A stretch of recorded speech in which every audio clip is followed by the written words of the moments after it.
আমরা আজকে Calcutta police SI এবং সার্জেন্টের 2023-এর পুরো ম্যাথ পেপারটা সলভ করবো। এটা এক্সাম ডেট ছিল হচ্ছে 28/1/2024। তো আমরা প্রিভিয়াস ইয়ারের সমস্ত পেপারগুলো তোমরা আমাদের এখানে পাবে। আমাদের নিচেই দেখবে আমাদের টেলিগ্রাম গ্রুপের লিঙ্ক আছে, সেখানে গেলেও তোমরা সমস্ত কিছু পেয়ে যাবে।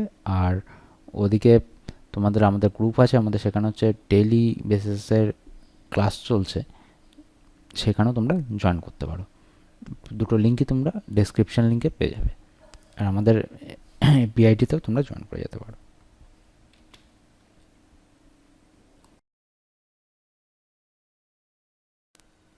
The capacity of a pipe is thrice that of pipe B.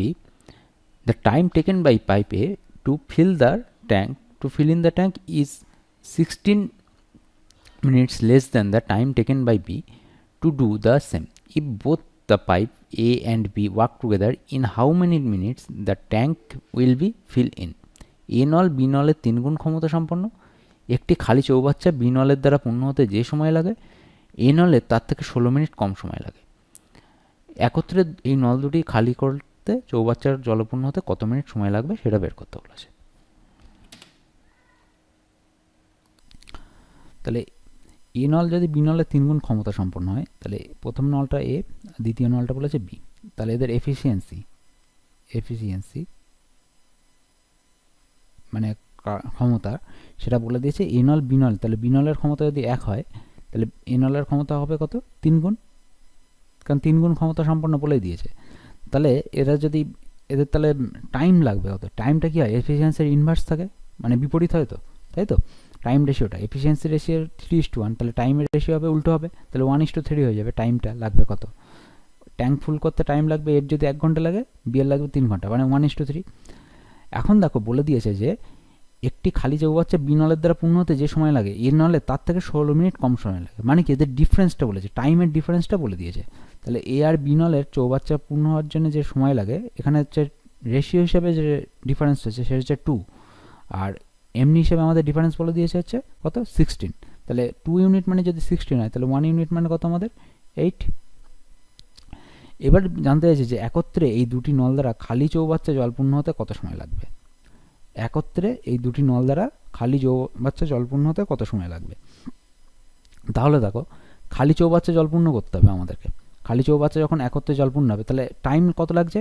1 unit মানে যদি 8 হয়, তাহলে এদের সাথে টোটালটা 8 গুণ হয়ে যাবে, তো ইন্টু 8 করে গুণ হয়ে যাবে। 8 করে যদি গুণ করি আমরা, তাহলে কত পাবো? 8 আর ইস টু 324, ঠিক আছে তো? তাহলে টোটাল কতটা হবে? এদের এলসিএম কত হবে? 8 আর 24-এর এলসিএম আমাদের গিয়ে দাঁড়াচ্ছে হচ্ছে 24 এলসিএম হবে। এলসিএম হচ্ছে 24, এটা হচ্ছে এলসিএম। তাহলে এই 24 ইউনিট ভর্তি করতে হবে। তাহলে এরা 1 মিনিটে ভর্তি করে কত? 1 ইউনিট। সরি, 3 এ হচ্ছে 3 ইউনিট জল ভর্তি করে, আর এ হচ্ছে বি হচ্ছে 1 ইউনিট জল ভর্তি করে। তাহলে 1 মিনিটে দুজনে একত্রে চলবে বলেছে। দেখো, একত্রে দুটি নল দ্বারা একত্রে বলে দিয়েছে। তাহলে একত্রে করে মানে কত হবে? 4 ইউনিট জল ভর্তি করবে। তাহলে 24/4, এখানে আমি লিখে দিচ্ছি যদি কারোর মনে না থাকে। তাহলে 1 মিনিটে এ ও বি নল একত্রে জল ভর্তি করে 3 ইউনিট। দেখো, এর এফিসিয়েন্সি কিন্তু আমরা পেয়ে গেছি প্রথমেই, 3 ইউনিট আর 1 ইউনিট। তাহলে 3 + 1 মানে হচ্ছে 4 ইউনিট, ঠিক আছে তো? 4 ইউনিট লিটার করে জল হচ্ছে প্রত্যেক মিনিটে ভর্তি করে। তাহলে 4 ইউনিটকে টোটাল ইউনিট হচ্ছে 24, তাহলে কত সময় লাগবে? 6। তাহলে আমাদের অ্যান্সার কত হবে? 6 মিনিট টোটাল। দুটো নল যদি একসাথে চালানো হয়, তাহলে কত সময় লাগবে আমাদের? 6 মিনিট টোটাল সময় লাগবে আমাদের, ঠিক আছে?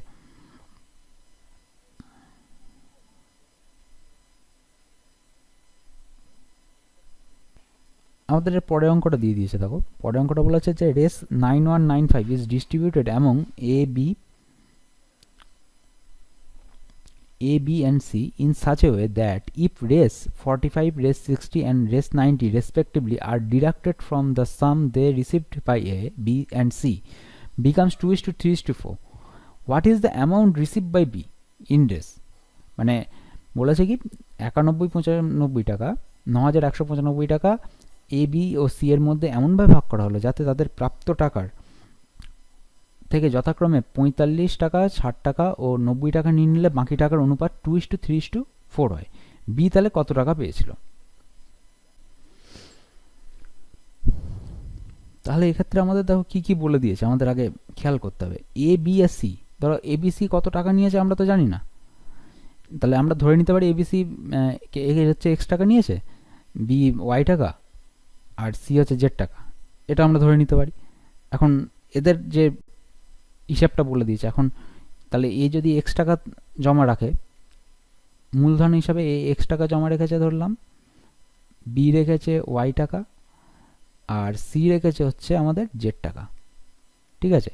তাহলে এক্সের থেকে 45 বিয়োগ দিয়েছে, বাদ গিয়েছে, ইস টু ওয়াইয়ের থেকে বাদ গিয়েছে আমাদের 60, আর জেডের থেকে বাদ দিয়েছে হচ্ছে 90 টাকা।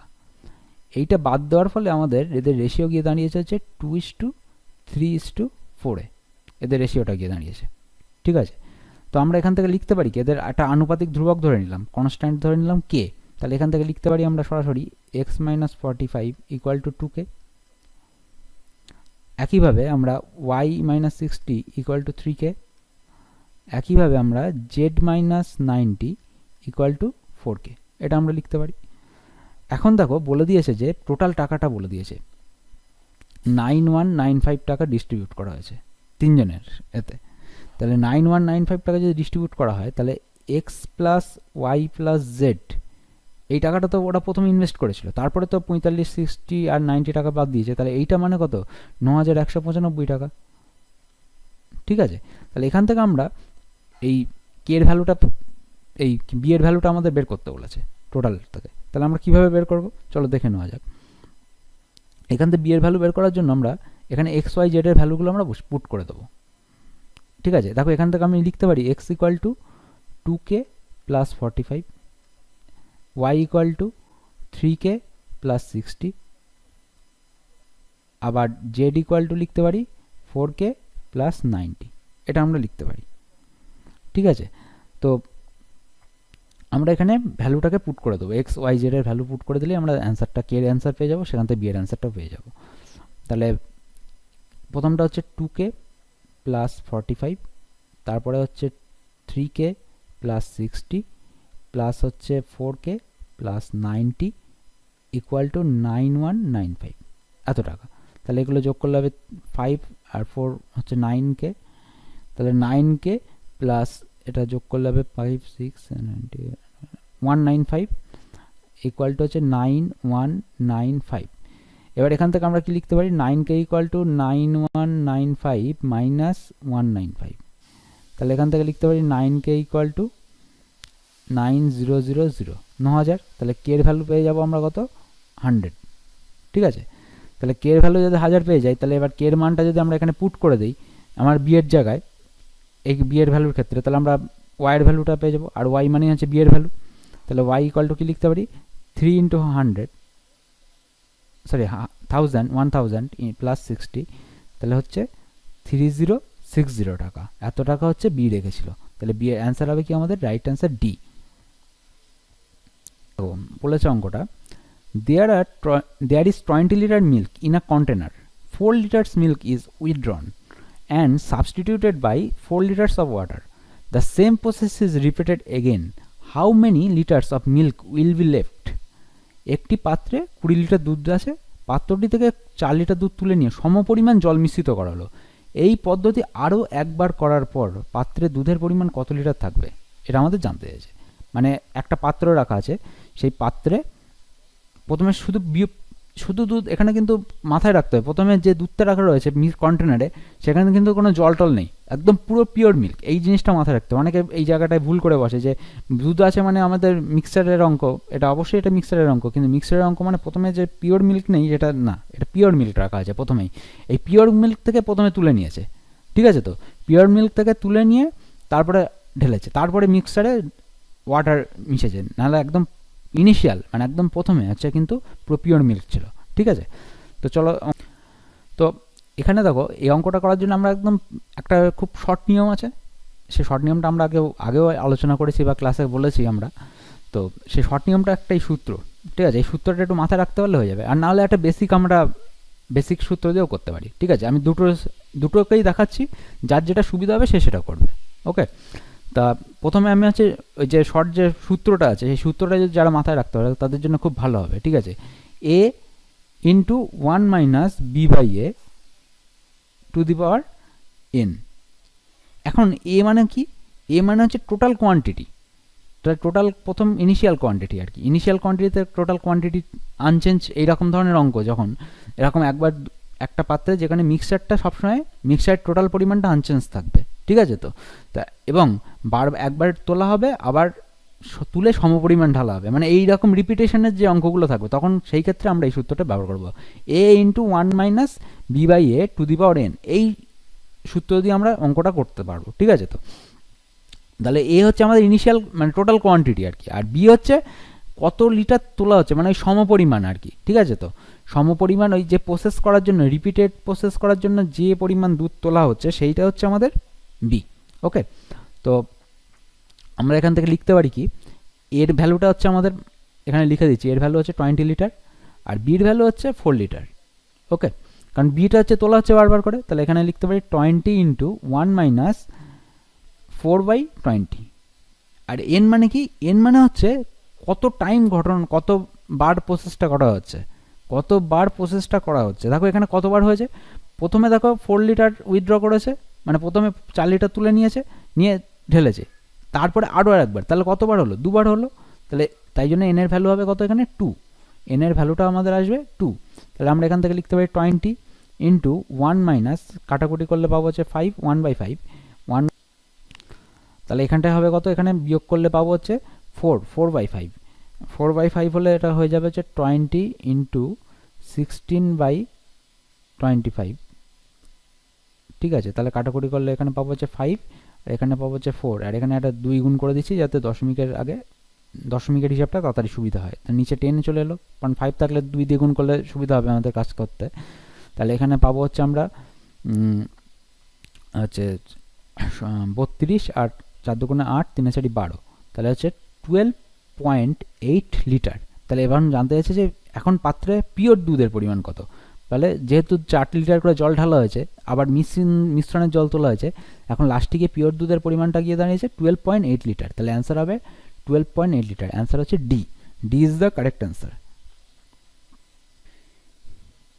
A and B were moving in cycles in same direction at a speed of 8 meter per second respectively. At a what given time B was 180 meter ahead of A in next 70 seconds, what shall be the distance between them in meter? A এবং B সাইকেলে চেপে যথাক্রমে 8 metre per second ও 5 metre per second বেগে একই অভিমুখে গতিশীল। কোনো এক সময় B এর থেকে 180 মিটার এগিয়েছিল। পরবর্তী 70 সেকেন্ডে তাদের মধ্যে দূরত্ব কত মিটার হবে সেটা আমাদের জানতে চেয়েছে। তাহলে আমাদের এখানে বলে দিয়েছে, দেখো যে বলেছে এ 8 মিটার গতিবেগ কত বলে দিয়েছে 8 মিটার পার সেকেন্ড। তাহলে এ কতটা পথ যাবে 8 মিটার পার সেকেন্ড, এবং পরবর্তী 70 সেকেন্ডে তাদের মধ্যে দূরত্ব কত মিটার হবে এটা জানতে চেয়েছে। তাহলে আমাকে বের করবো যে এই পরবর্তী 70 সেকেন্ডে তারা কতটা পথ গিয়েছে, এই 70 সেকেন্ডে কতটা পথ গিয়েছে সেটা বের করবো। 180 মিটার যে এগিয়েছিল সেটা হচ্ছে পরে হিসাব করব, পরে ওটা ক্যালকুলেশনে আনবো আর কি। তার আগে হিসাব করে নেবো কি এরা 70 সেকেন্ডে কতটা দূরত্ব গিয়েছে বা পথ গিয়েছে। তাহলে এ পথ যায় 70 সেকেন্ডে, দেখো এর কত গতিবেগ কত 8 মিটার পার সেকেন্ড, তাহলে 70 সেকেন্ডে কতটা পথ যাবে 8 ইন্টু 70, এত মিটার পথ যাবে। তাহলে 560 মিটার পথ যাবে। তাহলে বি পথ যাবে কতটা ওই একইভাবে 70 সেকেন্ড, কারণ পরবর্তী 70 সেকেন্ডের উপর হিসাব হয়েছে। বি এর গতিবেগ হচ্ছে 5, তাহলে 5 ইন্টু 70, তাহলে হচ্ছে এখানে কত হচ্ছে 350, এত মিটার পথ যাবে বি। এখন দেখো বলে দিয়েছে যে কোনো এক সময় বি এর থেকে 180 মিটার এগিয়েছিল, কোনো এক সময় বি এর থেকে 180 মিটার এগিয়েছিল। দেখো এই পরবর্তী 70 সেকেন্ডে তাদের মধ্যে এগিয়ে রয়েছে কে, এ এগিয়ে যাবে। কতটা এগিয়ে যাবে 560 থেকে যদি 350 বিয়োগ দিয়ে দিই তাহলে সেই পরিমাণ পথ পেয়ে যাবো আমরা, কতটা এগিয়ে রয়েছে বি এ। তাহলে এদের দুজনের মধ্যে ডিস্টেন্স, ডিফারেন্স অফ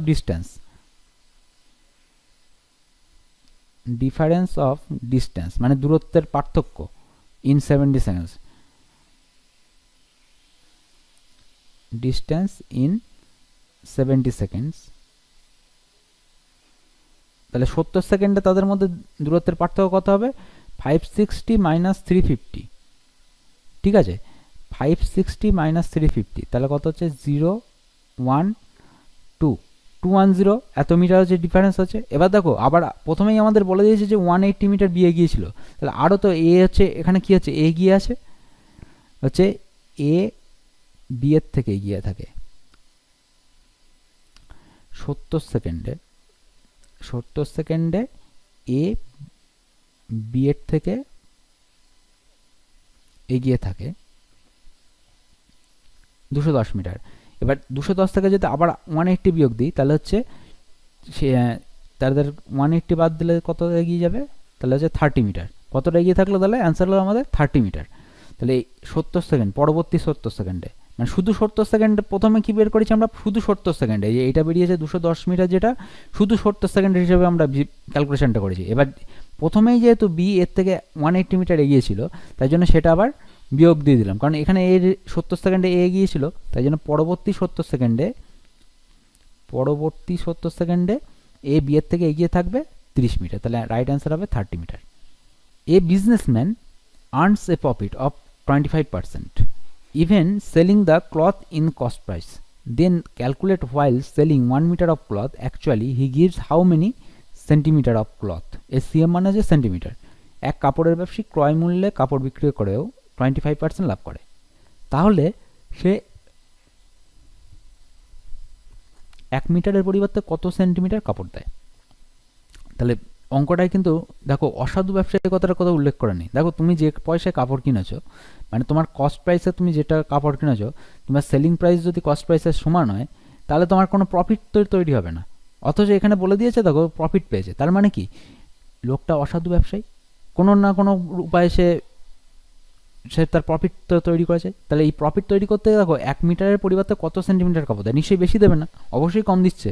মানে 1 মিটার, তুমি যদি 1 মিটার কাপড় চাও তার কাছ থেকে, সে 1 মিটারের থেকে কম কাপড় দেবে, ঠিক আছে। তো তাহলে কতটা দেবে সেটা তোমরা ক্যালকুলেট করে বলো। অসাধু ব্যবসায়ের অঙ্কর ক্ষেত্রে কী করবো আমরা, তো অসাধু ব্যবসায়ের অঙ্ক যখনই করতে হয় আমরা কী করি, আমরা সূত্র জানি যেটা এই অঙ্কগুলোর ক্ষেত্রে C-F/F ইন্টু 100, এটা হচ্ছে তাদের কত সেন্টিমিটার কাপড় দেবে সেটা বেরিয়ে আসবে এই ক্যালকুলেশন। সি মানে কি, সি মানে হচ্ছে কতটা কারেক্ট ভ্যালু, আর এফ মানে হচ্ছে ফলস ওয়েট বা ফলস ভ্যালু। এখানে তো ওয়েট না, এখানে হচ্ছে মিটার, ফলস হচ্ছে কতটা কাপড় দিয়েছে, ফলস সেন্টিমিটার বা মিটার যেটা বলতে পারো, ঠিক আছে। তো তাহলে 1 মিটার মানে আমরা কি জানি 1 মিটার, 1 মিটার মানে কি জানি আমরা, 1 মিটার মানে আমরা জানি 100 সেন্টিমিটার।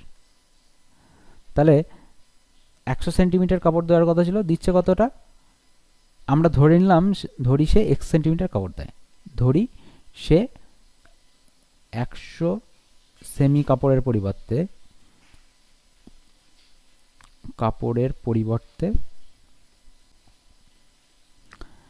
x সেন্টিমিটার কাপড় দেয়, x সেন্টিমিটার সে কাপড় দিচ্ছে। তাহলে 100 minus X by X into 100। এবার দেখো এখানে বলে দিয়েছে এইটার করে তার প্রফিট হচ্ছে কত, 25% তার প্রফিট থাকছে কত 25%, তাই না। তাহলে 25% তার প্রফিট হচ্ছে। তাহলে এখান থেকে আমরা ক্যালকুলেশন করব, তাহলে ক্যালকুলেশন করলে আমরা অ্যান্সারটা পাবো। এখানে দেখো 25কে যদি 100 দিয়ে কাটি তাহলে 4, তাহলে এবার ক্রস মাল্টিপ্লিকেশন করে দেবো আমরা। তাহলে এখান থেকে লিখতে পারি কি আমরা 400 minus 4x equal to x, or 4টা এদিকে নিয়ে আসছি আমরা, তাহলে 5x হয়ে যাবে। তাহলে 5x ইকুয়াল টু 400, তাহলে অর x ইকুয়াল টু হচ্ছে আমাদের 80। তাহলে 80 সেন্টিমিটার সে কাপড় দিচ্ছে। কতটা কাপড় দিচ্ছে সে, 100 সেন্টিমিটার পরিবর্তে 80 সেন্টিমিটার কাপড় দিচ্ছে, যার ফলে সে ক্রয় মূল্যে কেনা কাপড় একই দামে বিক্রয় করলেও, যে মূল্যে ক্রয় করেছে সেই দামে বিক্রয় করেও 25% লাভ করছে অসাধু ব্যবসায়ীটা। তাহলে অসাধু ব্যবসায়ীর ক্ষেত্রে এরকম অঙ্ক থাকলে আমরা C-F/F ইন্টু 100 এটা করলে হচ্ছে প্রফিটের যে ভ্যালুয়েশনটা এইটা পাবো, ঠিক আছে। মানে কতটা কাপড় দেবে, মানে একইভাবে ওজনের ক্ষেত্রেও যদি বলে যে কতটা ওজন, কতটা ওজন দিচ্ছে, মানে অ্যাকচুয়াল ওজন যেটা বের হচ্ছে দিচ্ছে, ফলস ওয়েট হিসেবে কতটা দিচ্ছে, ফলস ওয়েট কতটা দিচ্ছে, সেইটা বের করতে গেলে এইভাবে করতে হবে। On 1st January, A and B started a business investing raised 40,000 and raised 60,000 respectively. On 1st March, A invested raised 20,000 more and so on. 31st December, more on 1st June, B withdrawal raised 10,000. Raise 33,250 profit incurred till 31st December. Find the share of B. পয়লা জানুয়ারি এ এবং B যথাক্রমে 40,000 এবং 60,000 টাকা বিনিয়োগ করে একটি ব্যবসা আরম্ভ করে। পয়লা মার্চ এ আরও 20,000 টাকা বিনিয়োগ করে, কিন্তু পয়লা জুন বি 10,000 টাকা তুলে নেয়।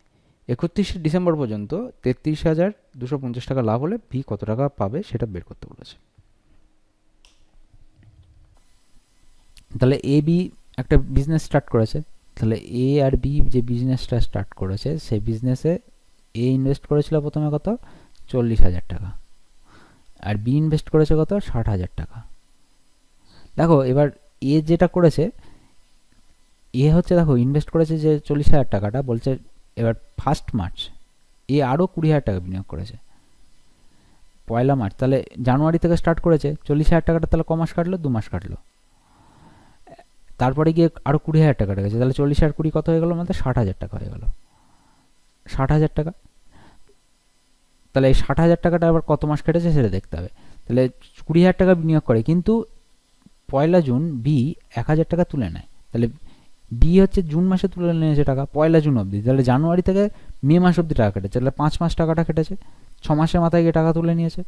তাহলে 1,000 টাকা তুলে নিলে এটা হয়ে যাচ্ছে কত 50,000 টাকা। ঠিক আছে, এবার বলেছে যে 31শে ডিসেম্বর পর্যন্ত এত টাকা লাভ হলে বি কত টাকা হবে। তাহলে বাকি টাকাটা কি, বাকি পুরো ইয়ারটা কেটেছে, তাহলে এর 2 মাস যদি হয় তাহলে বাকি পড়ে থাকবে কত 8 মাস কাটলো 60,000 টাকা। এর তাহলে বাকি ক মাস পড়ে থাকলো 7 মাস পড়ে থাকলো, 7 মাস কাটলো টাকাটা,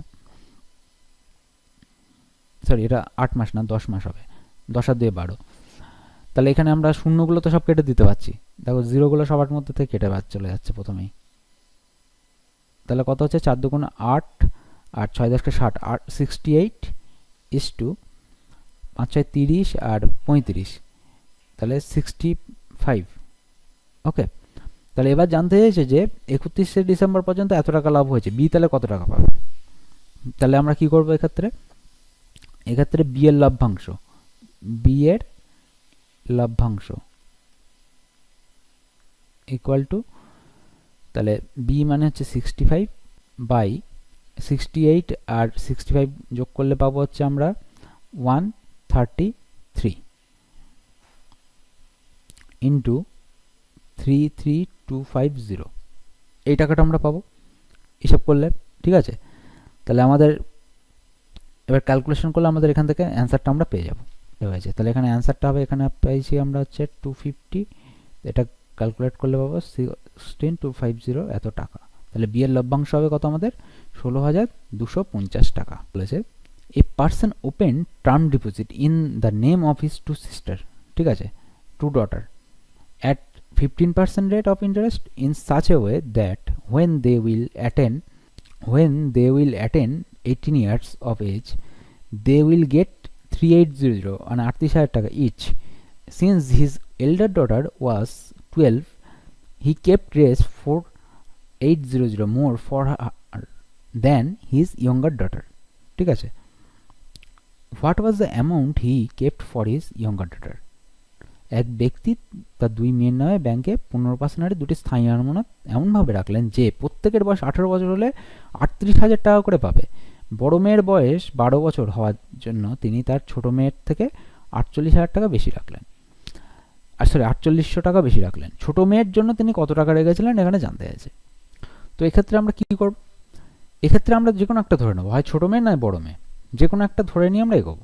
তাহলে আমরা ধরে নিলাম ছোট মেয়ের জন্য x টাকা রেখেছে, তাহলে বড় মেয়ের জন্য কী হবে x প্লাস 4800 টাকা রাখবে, যে কোনো একটা ধরে নিয়ে আমাদের এগোলেই আমাদের অঙ্কটা চলে আসবে, ঠিক আছে। এবার ছোটো মেয়ের বয়স, বড় মেয়ের বয়স বলে দিয়েছে 12 বছর, তাহলে বড় মেয়ে কত বছর ধরে টাকা হবে। দেখুন ছোটো মেয়ে যদি ধরে আমরা এগোই, ছোটো মেয়ের কিন্তু ছোটো মেয়ের বয়সটা একবারও বলে দেয়নি, এটাই হচ্ছে টুইস্ট অঙ্কটা। কেউ যদি ছোটো মেয়ে ধরে এগোতে যায় তাহলে ছোটো মেয়ের বয়সটা আর একটা ধরতে হবে, মানে অঙ্কটা লেন্দি হয়ে যাবে। কিন্তু আমাদের এত টাইম নেই কম্পিটিটিভ এক্সামের ক্ষেত্রে, আমাদের কী করতে হবে, আমাদের বড় মেয়ের বয়সটা ধরে এগোবো। তাহলে let the elder sister, sorry, elder daughter will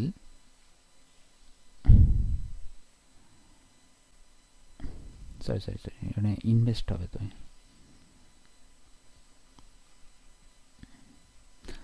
let the person মানে ওই ব্যক্তি invest x rupees for her elder daughter, মানে তার বড় মেয়ের জন্য x টাকা রেখে দিয়েছিলেন।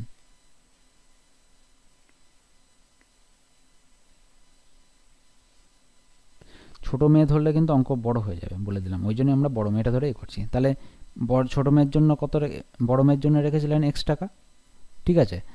এবার বড় মেয়ের জন্য যে টাকাটা রেখেছেন সেই টাকাটা প্লাস সুদ, ঠিক আছে। তো বড় মেয়ের জন্য যে টাকাটা রেখেছেন প্লাস সুদ, এই দুটো মিলে কি হয়েছে, আমানত হয়ে উঠেছে কত, 3800 টোটালটা। এটা কিন্তু বলিনি একবার, এটা ইন্টারেস্ট, এটা কিন্তু হচ্ছে আসল প্লাস সুদ, এই দুটো একসাথে। তাহলে এক্স ইন্টু, এইবার হচ্ছে আমাদের ইন্টারেস্টটা কত টাকার উপর খাটবে, এক্স টাকার উপর খাটবে, কত বছরের জন্য, 18 - 12, মানে বড় মেয়ের বয়স দেখো 12 বছর বলে দেওয়াই আছে, ঠিক আছে। কত পার্সেন্ট সুদ, 15%, আর 100 বাই, এবার টোটালটা কত গিয়ে দাঁড়াবে সেটা বলে দিয়েছে 38,000 টাকা, ঠিক আছে। তাহলে আমরা এখানে কাটাকুটি করব, তাহলে 5 দিয়ে কাটবো, 3 × 5 = 15, এখানে কাটলে পাবো হচ্ছে আমরা 20। তাহলে এখানে হিসাব করলে কী পাবো, x plus x into 6 into 3/20, তাহলে 6কে কাটলে এখানেও 3, এখানে হচ্ছে আমাদের 10 ইকুয়াল টু 38000। তাহলে এখানে ক্যালকুলেশন করলে আমরা কী পাবো, দেখো ক্যালকুলেশন করলে 9 আর এখানে 10, তাহলে 10 আর 9 মানে 19x, আর 10টা এখানে গুণ করে দিচ্ছি। আমরা একটু স্টেপ জাম্প দিয়ে এই কাজটা করছি, যদি কারোর ক্যালকুলেশনের সমস্যা হয় বলবে। তাহলে 38000 ইন্টু 10, 19কে কাটলে এখানে পেয়ে যাবো হচ্ছে আমরা 2000, তাহলে এক্সের ভ্যালু পেয়ে গেলাম কত, 20,000 টাকা, ঠিক আছে। তো তাহলে এবার বড় মেয়ের জন্য কত, ছোট মেয়ের জন্য কত টাকা রেখেছিলেন, ছোট মেয়ের টাকার পরিমাণ, ছোট মেয়ের জন্য যে পরিমাণ টাকা জমা রেখেছিলেন,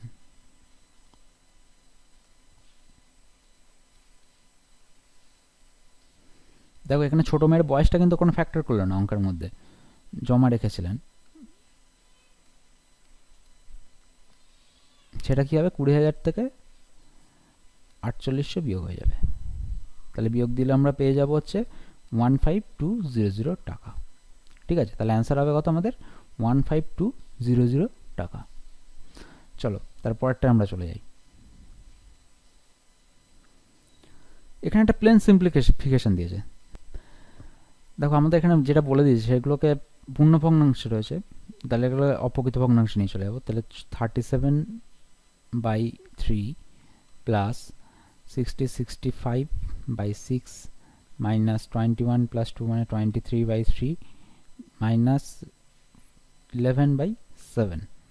তাহলে এদের যদি লসাগু করি, দেখো 6 আর 7 মাল্টিপ্লাই করলে হচ্ছে 42, তাহলে 14, 37 ইন্টু 14, তাহলে 37, প্রথমটা হচ্ছে 37 ইন্টু 14 মানে 98, 4 ইন্টু 14 ইন্টু 7 মানে হচ্ছে 98 এর 8 হাতে 9 হচ্ছে 42 আর 9 51 প্লাস 6 7, তাহলে 35 এর 5 হাতে 3 42 আর 3 4 5 5 মাইনাস 3 14, 42 এর 2 হাতে 1 28 এর 29 মাইনাস 6 66। এবার আমরা ক্যালকুলেশন করলে পেয়ে যাবো। এখানে আমরা প্রথমে 518455 যোগ করে দিচ্ছি, যোগ করলে পাবো হচ্ছে 13 হাতে 1 5 এর 6 7 9, আর এখানে হচ্ছে এই দুটো যোগ করলে পাওয়া যাবে হচ্ছে 6 2 8, 9 6 15, 5 হাতে 1, 2 এর একে 3, তাহলে বিয়োগ দিলে পাবো 4 আর কত হলে 5, 5 এর একে 6 আর কত হলে 7, 1 আছে 6, 615/42, ঠিক আছে। তাহলে এখানে 3 দিয়ে কাটাকুটি যাচ্ছে, 2 এখানে হচ্ছে 2 আর হচ্ছে 05, আর এখানে পাবো হচ্ছে আমরা 14। তাহলে আমাদের এখানে এটাকে আমরা এতে নিয়ে চলে যাব, 205/14 কে আমরা অপ্রকৃত ভগ্নাংশ থেকে মিশ্র ভগ্নাংশ নিয়ে চলে যাচ্ছি। তাহলে যে 14 কে 14, 6 65, 4 14 56, 6 আর কত হলে 15, 9 দাও 15 হাতে 1,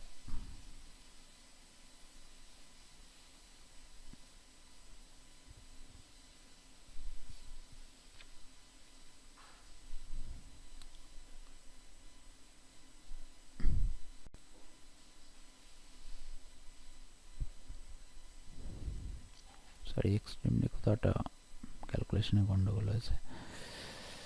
আচ্ছা 13, 7 14 অষ্টমী হাতে 9, 3 14 42 51, ঠিক আছে। 6 7 5 7 25 হাতে 3, 6 7 42 আর 3 45, ঠিক আছে। এখানে হচ্ছে 14, 3 14 42, 14 2 28, ও এখানটা ভুল হয়েছে একটুখানি, 3 2 হবে, এটা 3 2 2, তাহলে এখানে হবে যে 6 2 8, আবার 6 2 8, 3 3 8 8, তাহলে এখানে হিসাবটা করলে পাবো হচ্ছে আমরা এই 5 1 8 এর 9, 9 এর কত হলে 17, 8 দাও 17 হাতে 1, 3 এর 4, 4 আর কত হলে 9 5, এখানটা একটুখানি ক্যালকুলেশনে মিস্টেক হয়েছে।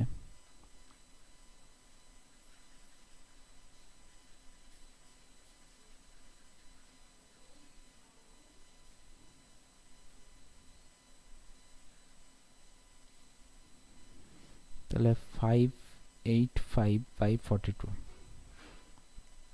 তাহলে এখান থেকে আমরা পাবো কত, এখানে কাটাকুটি করলে পাবো হচ্ছে 14, আর এখানে পাবো হচ্ছে আমরা 3 দিয়ে কাটছে, তাহলে 3 দিয়ে কাটলে হচ্ছে 3 1 3 2 28, 3 9 27,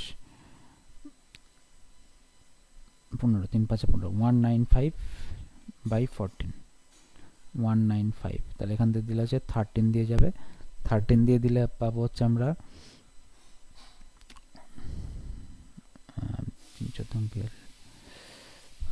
5 13 আর 5 18, তাহলে এখানে হচ্ছে 3 1, তাহলে 13 পূর্ণ 13/14, এটা হচ্ছে আমাদের অ্যান্সার, 13 পূর্ণ 13/14, অপশন এ হচ্ছে রাইট অ্যান্সার আমাদের। এরপরে বলেছে what is the difference of interest yield 10% compound rate on some 10,000 for 3 years, 10,000 টাকার 10% হারে 3 বছরের চক্রবৃদ্ধি সুদ ও সরল সুদের পার্থক্য কত টাকা হবে সেটা আমাদের জানতে চাইছে। চলো, এটা একটা খুবই সহজ অঙ্ক দিয়েছে আমাদের। তো আমরা এটাকে আমরা সেই একটা ছোট্ট একটা সূত্র সবসময় মাথায় রাখবো। এই 2 বছরের জন্য একটা অঙ্ক আমাদের চ্যানেলে দেওয়া আছে, করা আছে, এর আগে করেছি আমরা, 3 বছরেরও করেছি। তো সেই সূত্রটা হচ্ছে 3 বছরের ক্ষেত্রে, কারণ সেই সবসময় তো ক্যালকুলেশন করেই বের করে আনা সম্ভব নয় যে অত বড় একটা দুটো একবার হচ্ছে compound interest minus simple interest calculation করে 3 বছরের জন্য একবার বের করবো, 2 বছরের জন্য একবার বের করবো, এটা সম্ভব নয়। 3 বছরের ক্ষেত্রে করার জন্য যদি আমরা এই সূত্রটা মাথায় রাখতে পারি, পি ইন্টু, ঠিক আছে, r square by 100 square into 3 plus r/100, এটা যদি মাথায় রাখতে হবে, এটা হচ্ছে আমাদের ক্যালকুলেশন করলে অ্যান্সার চলে আসবে। এটা বলে দিয়েছে, দেখো টোটাল ভ্যালুটা বলে দিয়েছে, হোয়াট ইজ দ্য ডিফারেন্সটা বের করতে বলেছে, তাহলে আমাদের তো ভ্যালুগুলো পুট করে দিলেই শুধু অ্যান্সার চলে আসবে। তাহলে পি মানে 1000, পি মানে আর মানে হচ্ছে আমাদের হচ্ছে 10% into 10 into 10 by 100 into 100 plus 3 plus আর মানে 10/100, তাহলে কাটাকুটি গেল আমাদের। এখানে হচ্ছে 0 0 কাটলো, 0 0 কাটলো, এখানে দুটো শূন্য, এখানে দুটো শূন্য কাটলো, তাহলে হচ্ছে 10 ইন্টু 30 31, 10 ইন্টু 31/10 কাটাকুটি গেল, তাহলে অ্যান্সার এসে গেল কত, 31, এত টাকা। জাস্ট এই সূত্রটা মাথায় রাখতে হবে। 3 বছরের সরল সুদ আর চক্রবৃদ্ধি সুদের ক্ষেত্রে আমাদের যে পার্থক্যের যে সূত্রটা, না হলে সেই পরীক্ষার হলে বসে ওই দুটো ডিফারেন্স বের করে ঠিক এইটাই আসবে, তার সময়টা কিন্তু অনেকটা খেয়ে যাবে। তাই জন্য এটা করার জন্য এটা মাথায় রাখবে, এই সূত্রটাকে। To leave the same remainder 1 2 3 178 and 244 shall be divided by which greatest number? কোন বৃহত্তম সংখ্যা দ্বারা 1 2 3 178 এবং 244 কে ভাগ করলে প্রতি ক্ষেত্রে একই ভাগশেষ থাকবে, সেটা আমাদের জানতে চাইছে। তো এই ক্ষেত্রে আমাদের প্রত্যেক ক্ষেত্রে একই ভাগশেষ থাকবে। আর এখানে একটুখানি অঙ্কটা মিস্টেক আছে, মানে প্রিন্টিং মিস্টেক করা হয়েছে আমাদের আর কি। এখানে প্রতি ক্ষেত্রে 13 ভাগশেষ থাকবে, একই ভাগশেষ থাকবে এবং সংখ্যাটি 13 দ্বারা বিভাজ্য হবে, ঠিক আছে।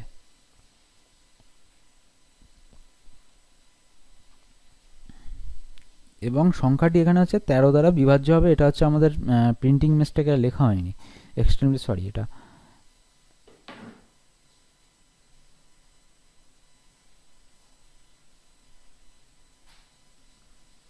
13 দ্বারা বিভাজ্য হবে, সম্পূর্ণরূপে বিভাজ্য হবে।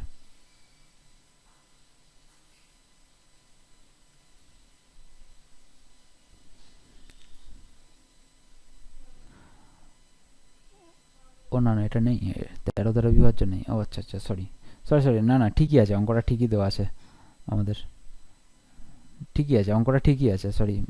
13 দ্বারা বিভাজ্য না, এটাই অঙ্ক বলেছে যে to live the same reminder 1 2 3 178 and 244 shall be divided by which greatest number, ঠিক আছে।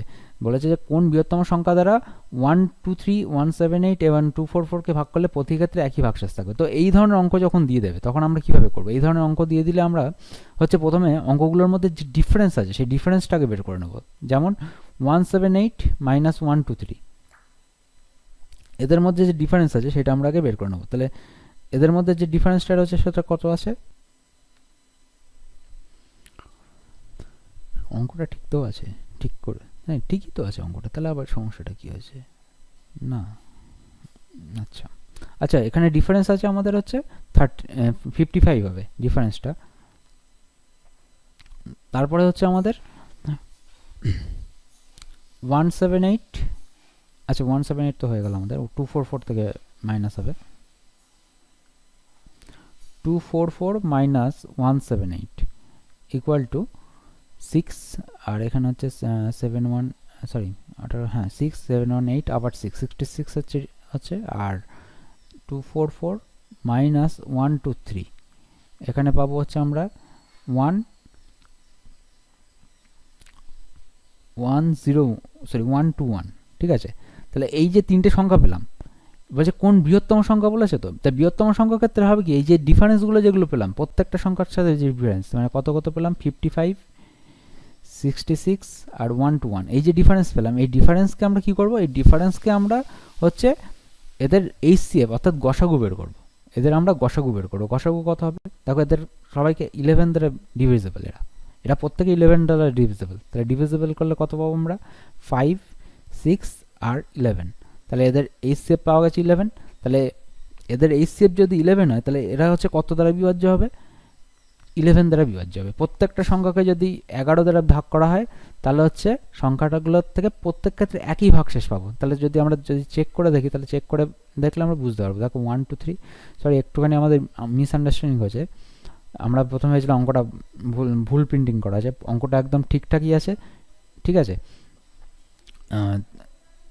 তো এই ক্ষেত্রে আমরা কি করব, এরকম যখন দিয়ে দেবে কোন বৃহত্তম সংখ্যা দ্বারা 1 2 3 178 244 কে ভাগ করলে প্রতি ক্ষেত্রে একই ভাগশেষ থাকবে, সেই ক্ষেত্রে আমরা কি করব, এই ক্ষেত্রগুলোকে অঙ্কগুলোর মধ্যে প্রত্যেকটা যে কটা অঙ্ক দেবে ডিজিট আর কি দেবে, সেই ডিজিটগুলোর মধ্যে ডিফারেন্স বের করে ফেলবো। এবার ডিফারেন্সগুলো বের করে এইচসিএফ অর্থাৎ ওদের গসাগু বের করে ফেলবো, করলে আমরা এখান থেকে অ্যান্সারটা পেয়ে যাব।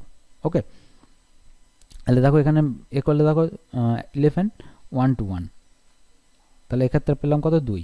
আবার 178 কে 11 দিয়ে দাও 1, তাহলে আমরা এখানে পাচ্ছি কত 68, 6 দিয়ে দেবো 66, তাহলে হচ্ছে 2।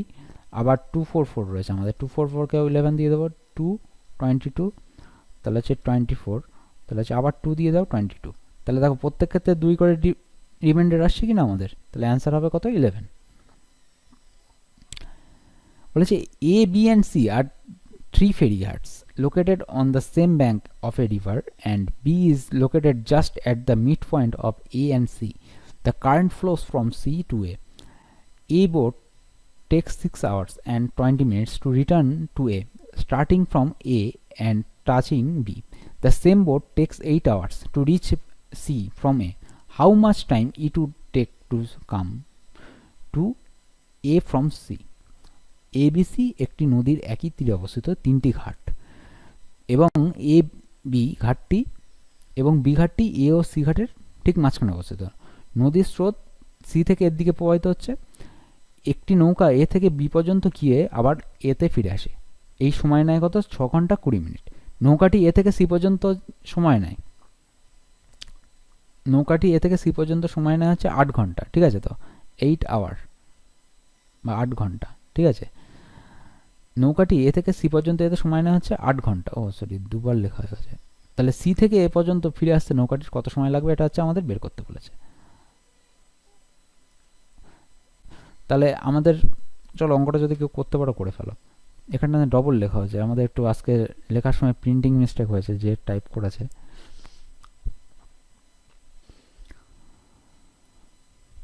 তো এখানে বলে দিয়েছে দেখো, এ ঘাট আর বি ঘাট আর সি ঘাট, এই 3টে ঘাট, তার মাঝখানে হচ্ছে বি ঘাটটা অবস্থিত। এ আর সি এর মাঝখানে বি ঘাট অবস্থিত। তাহলে আবার বলে দিয়েছে দেখো, স্রোতটা কোন দিক থেকে কোন দিকে? স্রোতটা হচ্ছে এদিক থেকে এদিকে স্রোত যাচ্ছে। এখন বলেছে দেখো, বলেছে একটি নৌকাকে এ থেকে বি পর্যন্ত গিয়ে আবার এতে ফিরে আসতে, মানে এ থেকে বিতে যাচ্ছে। আমরা একটু কালারটা চেঞ্জ করে নিচ্ছি বোঝার সুবিধার জন্য। প্রথমবার এ থেকে বিতে গেছে, আবার বি থেকে এতে রিটার্ন করেছে। এই সময় লেগেছে কত?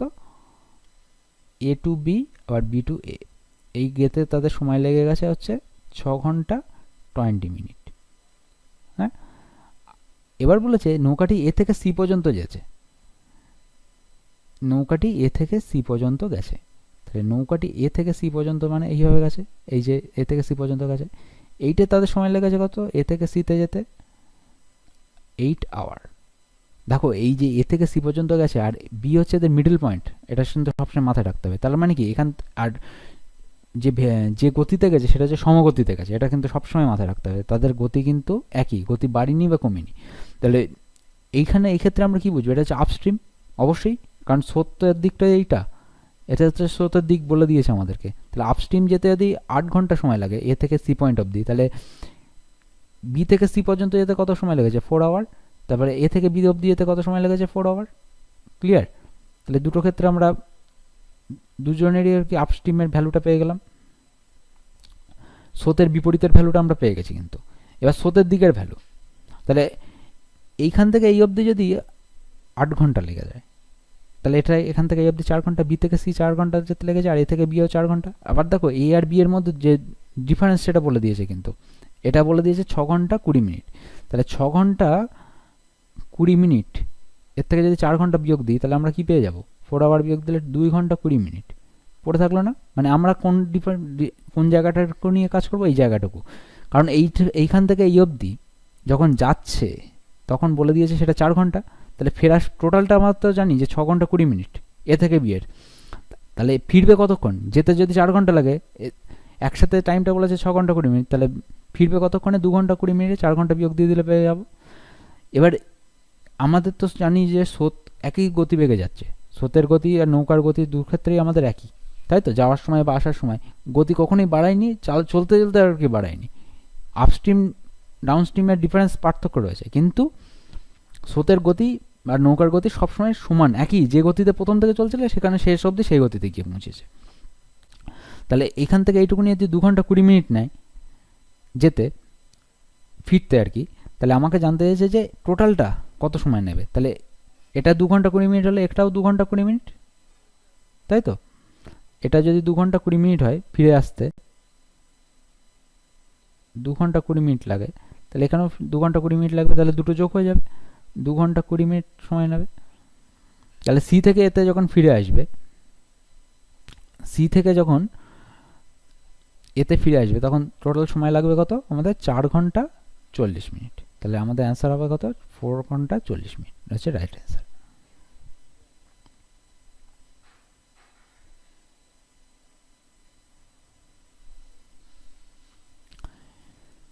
In a constituency, 25% of the voters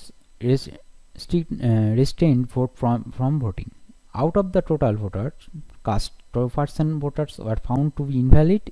The candidates who has won got 75% of the valid votes, which is 9-6-1. How many voters were there? একটি নির্বাচন ক্ষেত্রে 25% ভোটার ভোট দিতে বিরত ছিলেন। যারা ভোট দিয়েছেন তাদের মধ্যে 2% ভোট বাতিল হয়েছে। গ্রাহ্য ভোটের 75% ভোট পেয়ে নির্বাচিত হয়েছে। তিনি যদি 9-6-1টি ভোট পান, মানে যে জয়ী প্রার্থী 9-6-1টি ভোট পেয়ে থাকেন, তবে মোট ভোটার সংখ্যা কত? চলো টাইম স্টার্ট এখন।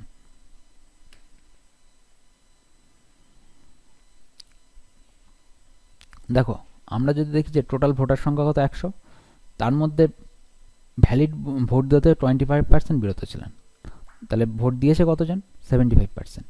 এখন এই 75%-এর মধ্যে দেখো 2% ভোট বাতিল হয়ে গেছে, তাহলে 75%-এর মধ্যে 2% ভোট যদি বাতিল হয়, 2% বাতিল হয়েছে, 2%-এ 75%-এ 2% বাতিল, তাহলে ভোট দিয়েছে কতজন 98% লোক ভোট দিয়েছে, ভ্যালিড ভোট 98% ভ্যালিড ভোট হয়েছে। এইবার ভ্যালিড ভোটের আবার 75% হচ্ছে একজন পেয়েছে, ভ্যালিড ভোটের আবার 78% কি হয়েছে আরেকজন পেয়েছে, তাহলে কি হবে 98 ইন্টু 75/100, আবার 75% ভোট একজন পেয়েছে, তো তাই না? আর 25% আলাদা লোক পেয়েছে, 25% আলাদা পেয়েছে। তাহলে এক্ষেত্রে আমাদের সরি এটা 95/100% আছে যেহেতু, তাহলে আমাদের এই ভ্যালুয়েশনটা বের করলে তো আমরা পেয়ে যাব। তাহলে আমরা যদি ধরে নিই যে টোটাল ভোট হচ্ছে x, let the total vote is x, total vote is x, তাহলে আমরা এখান থেকে কত পাবো? দেখো 98/100 ইন্টু 75/100, এর প্রত্যেকটা পার্সেন্ট হিসাব করে দিলে আমাদের পেয়ে যাবো, অ্যান্সারটা বেরিয়ে আসবে বাই 100 ইন্টু এক্স। এবার দেখো টোটাল ভোটের সংখ্যাটা বলে দিয়েছে 9-6-1, 9-6-1টা ভোট, এতগুলো ভোট আমাদের এখানে টোটালটা বলে দিয়েছে। এবার এটা ক্যালকুলেশন করবো আমরা, তাহলে এখানে পাবো যে 4, এখানেও 3/4, ঠিক আছে। এখানে হচ্ছে আমরা ক্যালকুলেশন করলে কত পাবো আমরা দেখা যাক। এখানে হচ্ছে 98 আছে 3, আচ্ছা 3 দিয়ে কেটে দিই প্রথমে, 3 দিয়ে কাটলে 3, 26 আচ্ছা 0, 8, 21, 7, আবার 3 দিয়ে কাটবে, দেখো 3 দিয়ে কাটলে 10, 29, তাহলে হচ্ছে আমাদের এখানে পাবো x equal to 1029 into 16 into 100 by 98,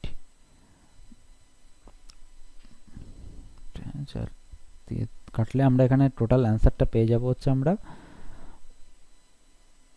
16800, এটা হচ্ছে আমাদের অ্যান্সার, ঠিক আছে। তার টোটাল ভোট কাস্ট হয়েছিল কত 16800, 16800 হচ্ছে ভোট ছিল।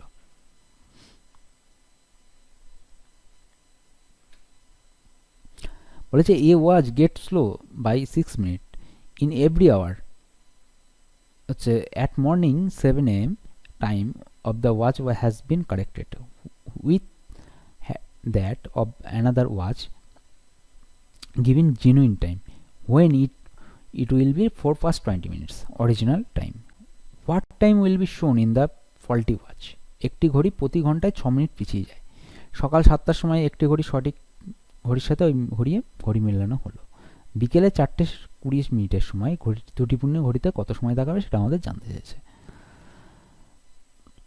তো আমাদের একটা ঘড়ি যেটা স্লো যাচ্ছে আর একটা ঘড়ির কারেক্ট টাইম, তাহলে সকাল 7টার সময় গিয়ে সেই যে ঘড়িটা স্লো যাচ্ছে সেই ঘড়িটার টাইমটা কারেক্ট টাইমের সাথে মিলিয়ে দিয়ে 7টা করে দেওয়া আছে। এবার বলছে বিকাল 4:20 কত ত্রুটিপূর্ণ ঘড়িটা কতটা সময় দেবে, মানে ত্রুটিপূর্ণ ঘড়িতে মানে আসল ঘড়িতে জেনুইন ঘড়িতে যদি 4:20 হয়, ত্রুটিপূর্ণ ঘড়িতে কত বাজবে সেটা দেখতে হবে। আর বলে দিয়েছে যে ঘড়িটা প্রতি ঘন্টায় 6 মিনিট করে স্লো যাচ্ছে। এই ক্ষেত্রে কী হবে, দেখো প্রত্যেক ঘন্টা 6 মিনিট স্লো যাচ্ছে, বাট আমাকে আমার জেনে নিতে হবে যে কারেক্ট টাইম কতটা হচ্ছে। তাহলে সকাল 7টা থেকে বিয়োগ বিকাল 4টা, 4:20, 4:20 মিনিট। তাহলে কত ঘন্টা হচ্ছে দেখো, 7 আর 5 12 আর 4 সরি 5 আর 4 9 ঘন্টা 20 মিনিট, 9 ঘন্টা 20 মিনিট। তাহলে 9 ঘন্টার জন্য কত হচ্ছে, কত মিনিট স্লো হবে, 9 ঘন্টার জন্য 9 গুণ 6, তাই তো 9 ঘন্টা মানে হচ্ছে 54 মিনিট। আর 20 মিনিটকে আমরা যদি 60 দিয়ে ভাগ করে দিই তাহলে কী পাবো আমরা, ঘন্টা পেয়ে যাব, এত ঘন্টা।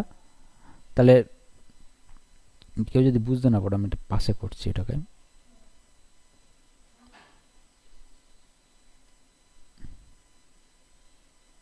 তাহলে 9 ঘন্টার জন্য কতটা স্লো যাবে, ইন্টু 6 মানে 54 minute.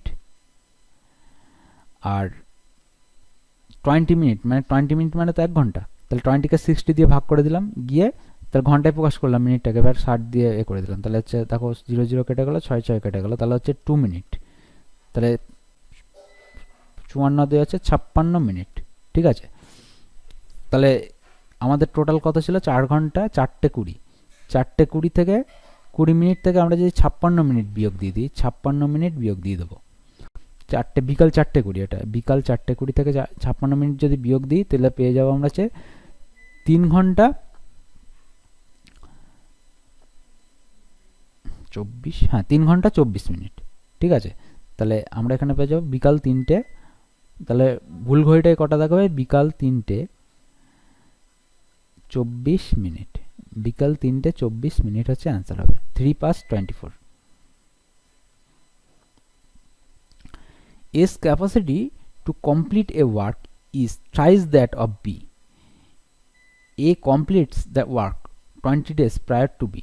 In how many days they can complete the work if they work together? A B এর 3 গুণ কর্মক্ষম এবং একটি কাজ A B 20 দিন আগে শেষ করে, একটি কাজ A B এর 20 দিন আগে শেষ করে, তারা একত্রে কাজটি কতদিনে শেষ করবে সেটা জানতে চাইছে। দেখো এর ক্যাপাসিটি, এ আর বি এর এফিসিয়েন্সি বলে দিয়েছে, ওয়ার্ক এফিসিয়েন্সি।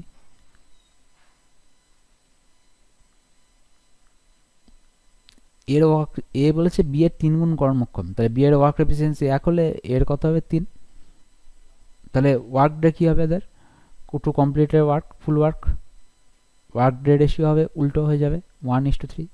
এ যদি একদিনে করে বি করবে 3 দিনে। তাহলে এবার দেখো বলে দিয়েছে আর একটা জিনিস,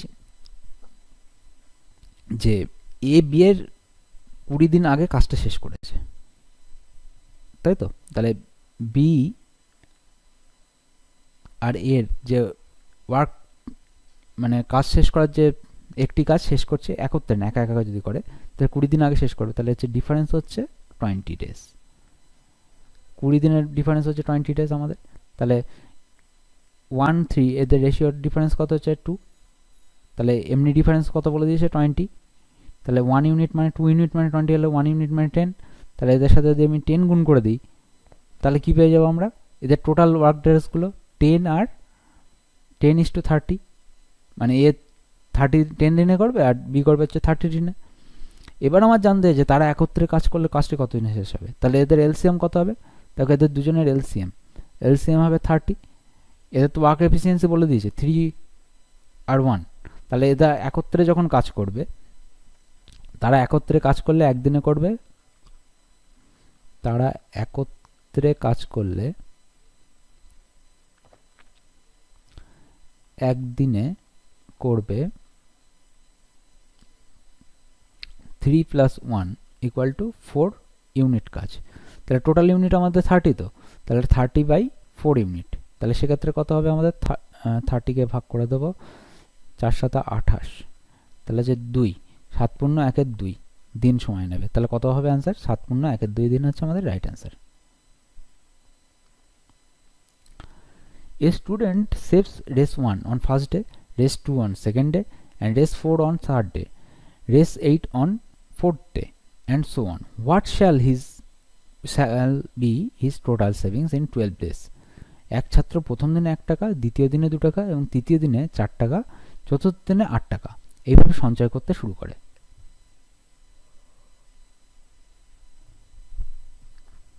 12 দিনে সে মোট কত টাকা সঞ্চয় করতে পারবে সেটা আমাদের জানতে হয়েছে।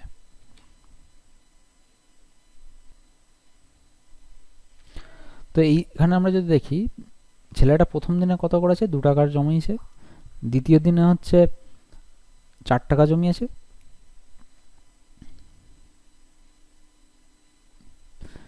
প্রথম দিনে 2 টাকা, দ্বিতীয় দিনে 4 টাকা, আর তৃতীয় দিনের ক্ষেত্রে 8 টাকা, সরি প্রথম দিনে 1 টাকা, রেস 1 অন ফার্স্ট ডেজ 1 টাকা প্রথম দিনে, তারপরের দিন 2 টাকা, 4 টাকা, 8 টাকা, এইভাবে চলতে চলতে সে 12 দিন ধরে টাকা জমিয়েছে। ঠিক আছে? তো তাহলে দেখো এখানে যদি অঙ্কটার দিকে খেয়াল করি, সিরিজটার দিকে যদি খেয়াল করি, তাহলে তারপরের দিন কত হবে, দেখো এখানে ডিফারেন্সটা কত হচ্ছে, ইন্টু 2 না, প্রত্যেকের ডিফারেন্স 2 তো, তাহলে ইন্টু 2 করে ডিফারেন্স হয়েছে না, এখানে দেখো 2 থেকে 4 হয়ে গেছে, 4, তাহলে ইন্টু প্রত্যেকের সাথে 2 গুণ করি, তাহলে ডিফারেন্সটা আমরা পেয়ে যাবো। তাহলে এখানে কত হবে, 16 হবে তো এর পরেরটা, এইভাবে চলতে থাকবে তো, বাড়তে থাকবে, মানে 2 এর ডিফারেন্স। তাহলে এটা কি আছে, জিওমেট্রিক জিপিতে আছে না সিরিজটা, গুণোত্তর শ্রেণীতে আছে তোমাদের। তো গুণোত্তর শ্রেণীর সাথে সূত্রটা কি হয়, আমাদের টোটাল হিসেব বের করার সূত্র কি হয়, S N equal to A into R to the power N minus 1 by R minus 1, এটা হচ্ছে আমাদের সূত্র। যেখানে এ হচ্ছে, এ মানে কি বোঝায়, এ মানে হচ্ছে আমাদের ইনিশিয়াল বা ফার্স্ট টার্ম, প্রথম পদ আর কি, এ মানে হচ্ছে ফার্স্ট টার্ম, যারা সূত্রটা জানো না লিখে রাখবে, ফার্স্ট টার্ম। তাহলে হচ্ছে কত হচ্ছে, এর ভ্যালু এখানে 1, ফার্স্ট টার্মের ভ্যালু হচ্ছে আমাদের এখানে 1, আর আর আর মানে হচ্ছে কমন রেশিও, কমন রেশিও কী করে বের করতে হয় না, দ্বিতীয় পদ বাই প্রথম পদ, এখানে দ্বিতীয় পদ কত আছে 2, মানে যে কোনো পদের প্রথম পরবর্তী পদ আর সেই পদটা দিয়ে ভাগ করে দিতে হবে। তাহলে এখানে কত হবে, কমন রেশিও 2/1 মানে হচ্ছে 2, আর এন মানে হচ্ছে ভ্যালু, কত ঘর অবধি বের করতে হচ্ছে, মানে কত স্টেপ অবধি, এখানে দেখো 12, 12 দিন হিসাব হয়েছে, এন মানে হচ্ছে 12, এখানে ভ্যালুগুলো বসে পুট করে দেবো আমরা 1, এখানে হচ্ছে আর এর ভ্যালু হচ্ছে আমাদের 2, 2 to the power 12 minus 1 by 2 minus 1, তাহলে এখানে টোটাল পেয়ে যাবো হচ্ছে 2 টু দি পাওয়ার 12 মাইনাস 1, এখানে তলায় যেহেতু 2 মাইনাস 1 মানে 1, তাহলে এখানে 2 টু দি পাওয়ার 12 মানে হচ্ছে আমাদের 4096 মাইনাস 1 ইকুয়াল টু 4095 এত টাকা। তাহলে আমাদের সে 4 দিনে, এই 12 দিনে কত টাকা জমাবে, যদি জিপিতে ওইভাবে টাকাটা জমা থাকে, মানে এই শর্ত অনুযায়ী টাকা জমাতে থাকলে সে হচ্ছে 4095 টাকা জমা দেবে। In a clock when it is 6, the bell tolls 6 times and take 10 seconds. It the same how many seconds will be required if at 12 the bell tolls 12 times. একটি ঘড়িতে 6টা বাজার সময় 6টি ঘন্টা পড়তে 10 সেকেন্ড সময় লাগে, ওই ঘড়িতে 12টা বাজার সময় 12টি ঘন্টা পড়তে কত সময় লাগবে সেটা আমাদের জানতে চেয়েছে।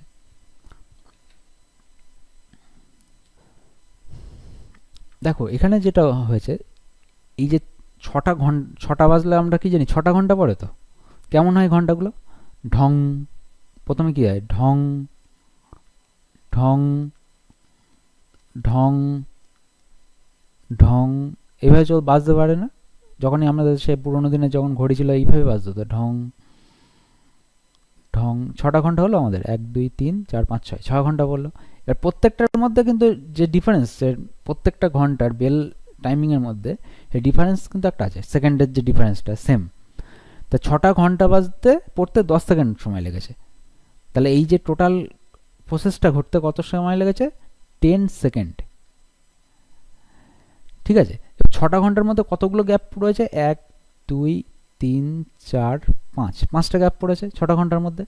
এই যে 5টা গ্যাপ পড়লো, তাহলে 5টা গ্যাপের জন্য কতটা সময় কতটা সময় 5টা গ্যাপে খেলো, দেখো 10/5, প্রত্যেকটা গ্যাপের জন্য কতটা সময় হলো, 2 সেকেন্ড করে সময় নিয়েছে প্রত্যেকটা গ্যাপে, মানে 1টা ঘন্টা বেজেছে, তার 2 সেকেন্ড বাদে 8টা ঘন্টা বেজেছে, এটার মানে হচ্ছে এটাই।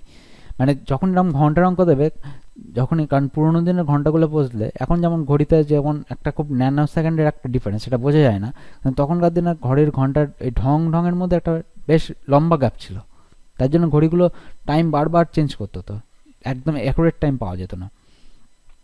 এখন অত্যাধুনিক ঘড়ি এবং কোয়ান্টাম ওয়াচ এসে গেছে যেহেতু, তাই জন্য হচ্ছে টাইম ডিফারেন্সটা প্রায় নেগলিজেবল পর্যায়ে নিয়ে যাওয়া হয়ে গেছে অনেক, এবং সেটা তবুও এখনও রয়ে গেছে কিছুটা।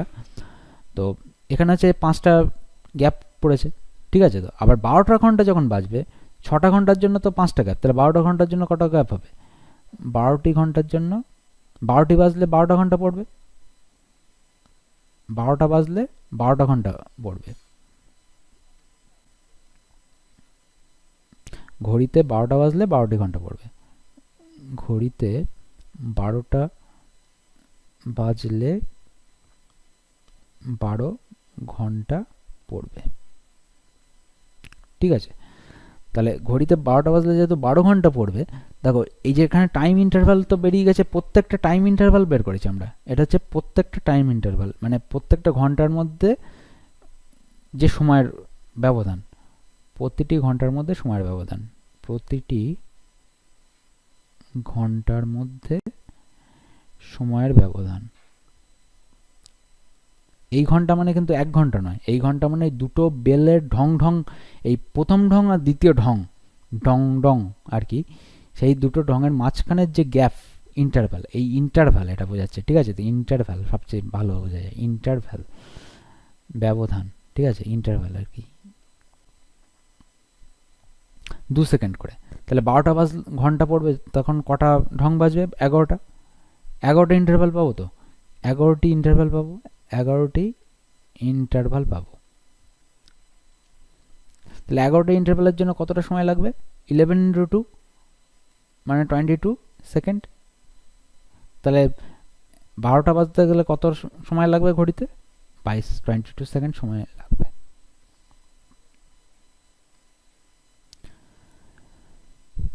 The perimeter of a rectangular field is 20 cm and its area is 24 square centimeter. What is the difference of the length and breadth of the field in centimeter? একটা আয়তক্ষেত্রের মাঠের পরিসীমা 20 সেন্টিমিটার এবং ক্ষেত্রফল 24 বর্গ সেন্টিমিটার হলে মাঠটির দৈর্ঘ্য ও প্রস্থের পার্থক্য কত সেন্টিমিটার হবে, যেটা জানতে চাইছে। তো দেখো আমাদের এখানে বলা যায় আয়তক্ষেত্রের মাঠের পরিসীমা বলে দিয়েছে আর ক্ষেত্রফল বলে দিয়েছে। তাহলে আয়তক্ষেত্রাকার মাঠের পরিসীমা কত? তা আমরা ধরে নিচ্ছি আয়তক্ষেত্রের দৈর্ঘ্য প্রস্থ হচ্ছে এক্স আর ওয়াই। ধরি আয়তক্ষেত্রের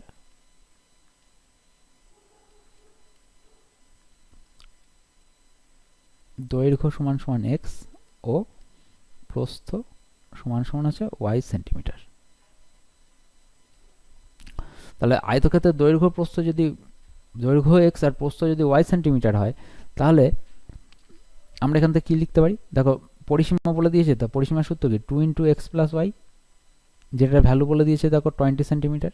তাহলে x + y এর ভ্যালু পেয়ে গেলাম আমরা কত? 20/2 মানে হচ্ছে 10, 20/2 মানে হচ্ছে 10। আবার ক্ষেত্রফল মানে কি? দৈর্ঘ্য গুণ প্রস্থ মানে xy, যেটার ভ্যালু বলেছে 24। তাহলে আমরা x + y এর ভ্যালু তো পেয়ে গেছি 10। আমাদের বলেছে পার্থক্য মানে কি? এখানে হোল স্কোয়ার করে দেবো, উভয় পক্ষকে বর্গ করে দেবো। তাহলে x + y এর হোল স্কোয়ার = 10 স্কোয়ার। এখানে হচ্ছে উভয় পক্ষকে বর্গ করা হয়েছে, উভয় পক্ষকে বর্গ করে। তাহলে এখানে দেখো আমরা দুটো সূত্র জানি, একটা জিনিস মাথায় রাখবে, x + y এর এই মানে a + b এর হোল স্কোয়ারের দুটো সূত্র জানি। একটা তো জানি x² + 2xy + y স্কোয়ার, এর অল্টারনেটিভ আর একটা হয় যে x - y এর হোল স্কোয়ার প্লাস 4xy। তাহলে এখানে ভ্যালু পুট করে দেবো, এখানে x - y এর হোল স্কোয়ার প্লাস 4xy = 100, বা x - y এর হোল স্কোয়ার 4 × 24 = 100। 4 × 24 মানে হচ্ছে আমাদের কত? 96।